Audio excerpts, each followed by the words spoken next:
Hey everyone, welcome back to Reissued. If you're new here, my name is Andrew. Today we're going to launch into my living room renovation process by planning out the space together. Now, one thing that I hear a lot from people in my life and people in the comments, and that I also know from experience, is that sometimes knowing where to get started with the room makeover is the hardest part. There's so many decisions to make, so many design possibilities. So how do you narrow down the options and land on what you actually want to do in this space? So today I'm going to walk you through my thought process so far within the living room and with other spaces in my house, what I've kind of landed on the process that works for me and helps me make decisions. And then I'm going to be revealing to you the aspects of the design that I figured out so far, but also asking for your input on other elements of the design. I've done a couple of planning videos like this before for this space, the studio, and in the primary bathroom. And in both spaces, I actually ended up using some of your ideas in the comments. This French cleat design system behind me was a subscriber idea in the comments. So y'all have a lot of great ideas and I need your feedback, so be sure to leave that down in the comments throughout the video. I can't wait to get started. Let's plan my living room. Before we get started today, if you like this video and maybe you come across some tips that are helpful to you in designing one of your spaces, be sure that you hit the like button. Also, hit the subscribe button if you want to follow along with my living room makeover. We've already actually started in that space and it's going to be so exciting, so you don't want to miss out. Hit the subscribe button. So as I mentioned before, being at the beginning of a makeover process feels very exciting. There's tons of possibilities, but it also can feel super overwhelming because there's so many options. Yes, we can look for design inspiration on Pinterest and the like. Yes, we can pull paint colors and start putting things into space, but it can sometimes be hard to know what are those first design decisions that we want to commit to that are really going to drive the whole design forward. So in my limited amateur experience, this is where I like to get started. First, I'm thinking about function and feeling. How do I want to use the space and how do I want to feel in the space? So here in the living room, I really need two things to happen. First of all, I want to put a TV in here and have this be a relaxing space, somewhere to really unwind and feel comfortable. And then I also need the space to work for entertaining.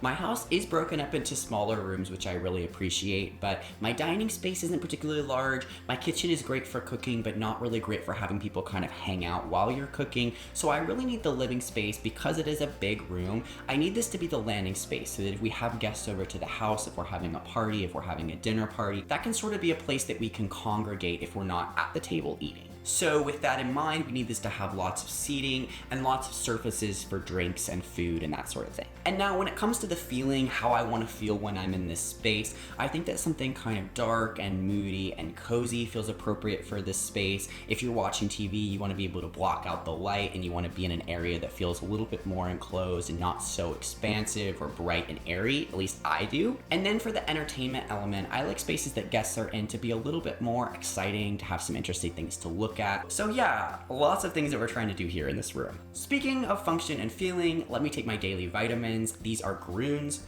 which is the sponsor of today's video. Groons is a one-stop shop for vitamins, greens, and probiotics, all packed into a snack pack of 8 little gummies. You know I'm all about value, so why would I get my vitamins and nutrients from various supplements and let those costs pile up when I could get them all in one place? Plus, generic multivitamins only contain about 7 to 9 vitamins, and Groons contains 20 plus vitamins and minerals, and 6 times the gut health ingredients compared to the leading greens powders. I'm getting my vitamin C to help me from getting sick in this unpredictable weather, as well as biotin and niacinamide to help improve my hair, skin, and nails, which need all the help they can get these days with my recent DIY projects. So we've hit the function, but what about the feeling? Let's give these a taste, shall we? Excuse me while I enjoy this moment. Groons taste lightly sweet and fresh, kind of like a green juice. They're super convenient and a nice little treat that I look forward to every day. I went with the sugar-free version and they still taste great without any artificial flavors or colors. So upgrade your pill popping or gummy vitamin game and enjoy a little healthy daily snack with Groons. Okay, so we have the function, we have the feeling. Next step here I think is really important is to think about what your space can do. Every house is different, every room is different, and so even though we can have an idea in mind about what we want a room to feel like, not every room can become what we have in our imagination. Sometimes there are limitations. So at this point, I'm thinking about kind of the best and the worst features of the space. Best features here in my living room, I think the windows are really beautiful. Of course, we have all the original moldings around them, but also we get a lot of natural light in this room. These are western facing windows, so mostly in the afternoon is that light coming in, but But even throughout the day, we're getting some light coming in from the studio when this door is open. We're getting a tiny bit of light from the hallway, a little bit of light through the pantry door that we opened up. So the room is pretty well lit at most times of day naturally. The other great elements of the space are the original hardwood floors. These have been painted multiple times and they had some issues. We'll talk about that in a second, but they do add some character to this room and we won't have to replace the flooring in here. And then finally, we do have an original fireplace in this room. There are 4 fireplaces in my house. This one is in pretty good shape. It's actually probably the best of all the ones that we've done in terms of the actual fireplace insert and the hearth and everything. This fireplace is not functional. We're not sure about the condition of the chimney, and there's some foam insulation that's blown up in there that's pretty unsightly, so we'll have to cover that up. But for the most part, I like the warmth and the history that this brings to the space, so it gives us a great starting point. So now moving on to the less fortunate aspects of the space. The glaring one for me is the ceiling. When I moved into the house, all the rooms on this side of the house, studio, living room, and kitchen all had a drop ceiling. I'm guessing this was added around the 1950s, partly to cover up some damage that was there, but also because a lower ceiling was more in style at that time. We have removed the ceilings both here in the studio and in the kitchen, and so the living room feels like the last frontier. We might as well go for it. The drop ceiling also has a pretty bad look with this super textured finish, so we gotta address that. Also, I mentioned that the floor was a good feature, but it's also a bad feature because it does dip pretty significantly in the center of the room. We're going to try to provide some more supports underneath the floor to kind of provide more stability. Even if we don't get a perfectly level floor, at least we don't want it to squeak and sag in the way that it is. So we'll need to address that as well. And then finally, the other challenge for this space is going to be the layout. I really like that it's open to a lot of different rooms. We opened it up to the kitchen, it connects to the studio, it connects to the hallway. But while we want this room to flow nicely into other rooms, I don't want it to feel like a hallway between spaces. When you're relaxing, you don't want to feel like someone's constantly going to be walking in front of you or to feel like you're in the middle of a flow of traffic. So in addition to addressing the best and worst features of a room, I think it's also important to consider the history of the house, when it was built, what the architectural style was like. Sometimes can feel a bit weird to me when someone takes their house that's very clearly one style. Maybe it's like 70s, mid-century, but they're really on a farmhouse kick and they're trying to push their house into something that it just doesn't want to be. I think you kind of have to honor the bones of the space that you're starting with. So my house was built sometime in the early 1900s. I mentioned in my house tour video that we haven't been able to nail down an exact date. Even though I'm not looking to do this as a period space at all, it is helpful to get some ideas about what architectural styles and what kind of patterns and furniture and feelings feel like that era so that we can honor that somehow. But I think this is my cue to jump up onto my eclectic soapbox. I love an eclectic style in my space using thrifted pieces. It's an affordable way to acquire things. It ensures that you fill your space with things that you really love. But it also allows you to dip into your personal style, even if you're in a home that doesn't really fit your personal style, right? So I really love mid-century designs. I have some really beautiful original mid-century pieces. And so even though I don't live in a mid-century house, I think mixing some different styles together have allowed those pieces to live in this space and feel appropriate and fun and like me. I also think that an eclectic style creates space for a design to feel more original and timeless. Decorating my home in a period appropriate way might end up feeling like a museum, but filling it entirely with mid-century furniture would feel kind of off, and also tie it to one specific time and place rather than letting it live and breathe as I change over time. Rant over, so let's jump to the design and talk about how these things have informed my design decisions. So in terms of style inspiration images that I was pulling, we're definitely going in a dark academia direction.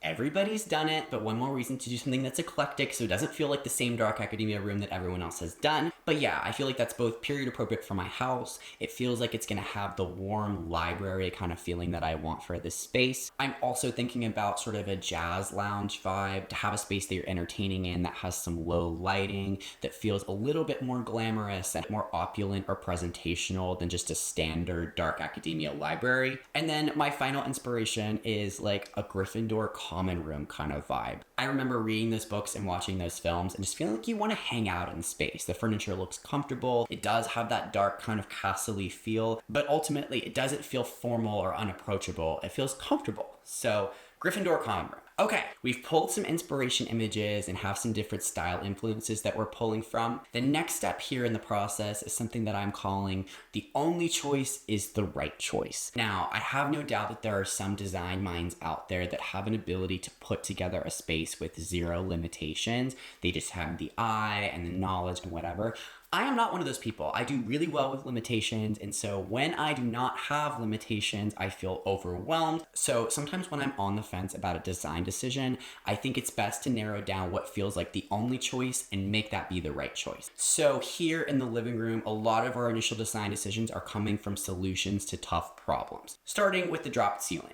It just needs to come down. I could leave this up and paint it, but I just feel like to honor the space and to bring it back to the original opulence of this room, knocking out and getting those extra 3 feet of ceiling is gonna make this room feel so much larger, and we're gonna go in up top with a new wood ceiling. I felt strongly for a while that going with a natural wood ceiling in this space was gonna offer a lot of warmth because we don't wanna strip down the floor back to the original natural wood, and that will need to be painted. So it's way easier to put the natural wood up on the ceiling, and I'm thinking kind of a coffered ceiling design using some wood that we already have on hand. Spoiler alert, we have already started that process. We have taken out the ceiling and it's made such a difference in that space. I can't wait to show you. We'll be dropping that video in a couple weeks. With that ceiling, we are staining different types of wood and trying to get them to the same color. So going with the darker color, I think is going to be the best way to kind of blur out any imperfections and make everything kind of meld together the best. So we have a dark wood ceiling to start.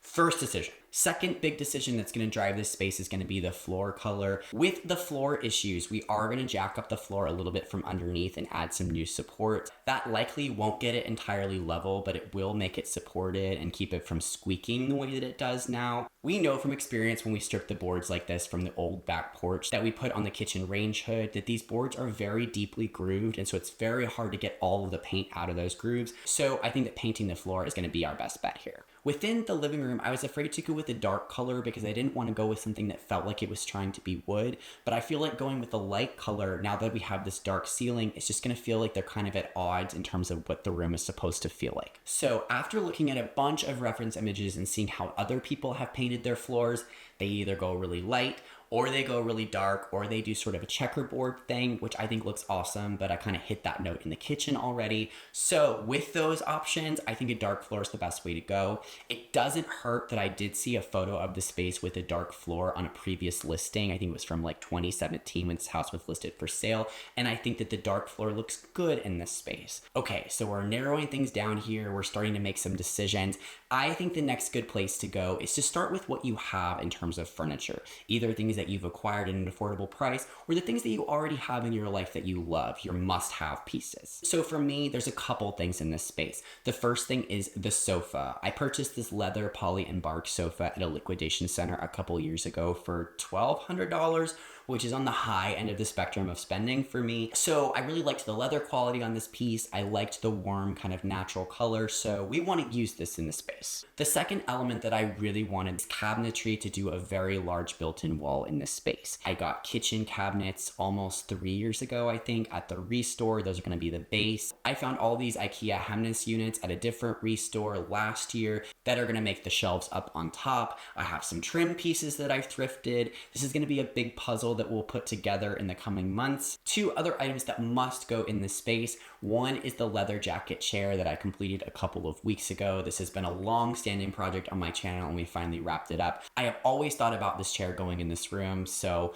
one way or another, it has to work in there. And finally, I have this really beautiful rug that we got at the REISSUED. I think it was just under $200. It's probably my favorite of all the rugs that I have in my house. So we're gonna pull a lot of the colors from that rug to inform the design. So in terms of layout, I'm not really sure where we're gonna land, but I'm kind of thinking that we should do one of the Samsung frame TVs up over the fireplace so that we can acknowledge that as a focal point.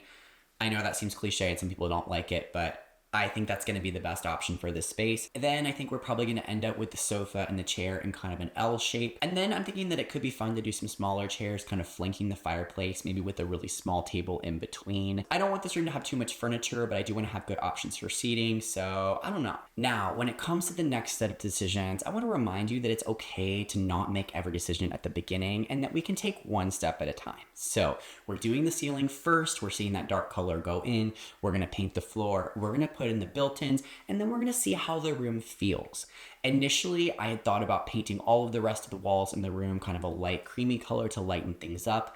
I've done that a lot in my house now, and I'm kind of bored with that. And I also think that it's not going to give me the moodiness that I want in this room. For the fireplace, we're definitely going to strip off all of the paint and bring it back to a natural wood tone like we've done in some of the other rooms. Another major decision that completely stumped me for a while, or that I made a decision on and then started to stump me, was the color for the built-ins. These are going to be, in my mind, painted all one color. They're going to be floor to ceiling, so it's going to be a pretty massive color statement for the space. Back when I purchased the house in 2021, I kind of laid out a bunch of colors that I thought would work for different rooms. The designated shade for this room was this color called Storm Chaser from the Magnolia line. I thought it was a really pretty kind of blue, green, gray feeling. That was a very hot color in 2021. And some people will say that that's a dated color, that that's out now.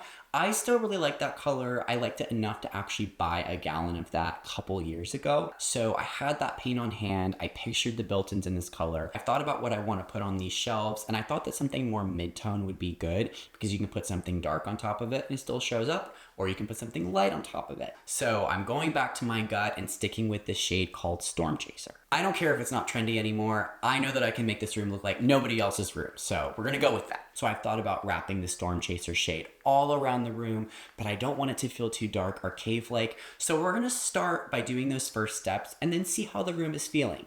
That's totally okay. And I think we're gonna do that for the fireplace tile shade as well.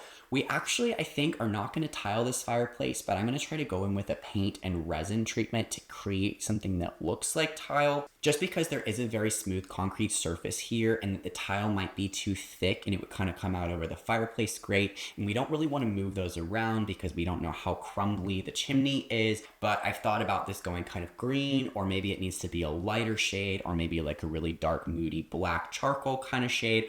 I'm not sure. We're gonna see how the room feels after those first core decisions go into the room. So when it comes to styling a space, both with accessories and with furniture and artwork, my advice is to stock up on what you love when you see it. You know, I go thrifting all the time, and so I find it's easier to go ahead and buy some things that feel right for the space, not only because it's sometimes easier to find what you're looking for a space when you just happen upon it rather than when you're searching for it, but also because starting to see some items together that have the right feeling for a space is very helpful for getting a sense of what that room will feel like and how to move forward. So don't worry, I've been stocking up on a lot of furniture and accessories and lighting, and I'm gonna share a lot of that with you guys in a big thrift haul video next week. I usually do like one big thrift haul video a year, and I have so many cool things to share with you, so stay tuned for next week. Be sure you're subscribed so you don't miss it. But yeah, I think it's always good to stock up on what you love. I've been in a bit of a crisis lately because I just feel like I have so much stuff, especially with my living room pulled apart, that there's just items everywhere.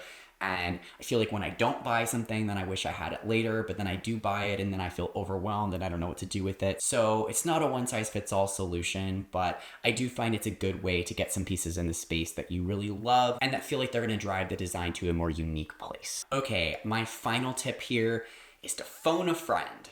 Ask for help. When in doubt, get some other people's opinions. If you like their opinion, that can be informative. Sometimes when I get feedback in the comments that I totally disagree with, it strengthens my resolve to do the opposite and helps me focus. So that can be good too. So I have a couple big questions that can be addressed later in the process, but I thought I would go ahead and get your feedback on them. One is with the wall color. I'm having a feeling that wallpaper would be really good for this space. We have seen when we pulled the ceiling out that there used to be wallpaper in this space, and that would be sort of a nice nod to the period of the home without being like on the nose. The wallpaper that was there was very grandma, and I'm not a grandma yet. So my decisions for wallpaper ultimately are going to come down to whether I want the room to be lighter or darker, depending on how it feels after the ceiling and the floor and the built-ins. But also it's going to come down a little bit to price. So I have found a couple of paper samples that I like. I really like this kind of slightly Japanese Asian kind of feel. I think it could be cool to go in kind of a blue gray with little bits of gold kind of direction, just to give it a little bit of texture and opulence. I also was really inspired by some of the older temples that we saw in Japan. There was one that had this really faded, crumbly wallpaper that was sort of creamy colored. It had these birds with this gold. Something about the creamy, kind of almost lime-washed, plastery kind of feel might feel nice for this space. I'm having a feeling lately that I might end up doing a hand-painted wallpaper again in this room. this time with a stencil because we're not hand doing every single thing again like we did in the bathroom. But yeah, I'm gonna pop up the renderings here to give kind of my best guess at how this could look. Let me know what you're drawn to. And on a similar note with the curtains in this room, that's also gonna be a big decision that will depend on how light or dark the room is feeling. Again, we don't wanna feel like we're in a cave here. I did buy a bunch of this dark blue-green kind of peacock colored velvet a while back. I bought enough of it to do curtains in the guest room, but that's no longer really what I'm feeling for that space. Is it gonna feel too dark? Is it gonna feel too blue on blue with the built-ins? I don't know, maybe we wanna do something lighter instead. Let me know in the comments. And my final big question for the space that I'm gonna have to start making decisions on really soon is the built-ins. So I mentioned that I have base kitchen cabinets that are a certain size. I have these Hemnes IKEA pieces that are a different size. I'm thinking about doing sconces in between the pieces to bring more lighting. But ultimately, my Hemnes pieces are not gonna reach the ceiling. They're just not tall enough. So I either need to source more of them to be able to extend all the way up. I'm definitely thinking we should do a library ladder kind of midway up so that you can reach the top shelves, both for function, but also for vibes, because we love a library vibe. But yeah, this is a bit of a difficult puzzle that I'm having trouble piecing together. So if you have any ideas for helping this reach the ceiling, for incorporating lighting, for how to include the ladder, be sure to let me know down in the comments. Also, I'm just gonna open it up to the room here. The only decision that is set in stone that has already gone into motion is the dark wood ceiling. It is up, it is dark. If you wanna come at me with some crazy ideas that would make this space better, hit me up in the comments. I'm ready for it. All right, everybody, thank you so much for watching and continuing to join me on my home renovation journey. Stay tuned for next week's massive thrift haul video, followed by the ceiling renovation the following week. Lots of good stuff coming up, so don't miss it. Be sure that you're subscribed. Thanks so much for watching. I'll see you guys soon. Bye.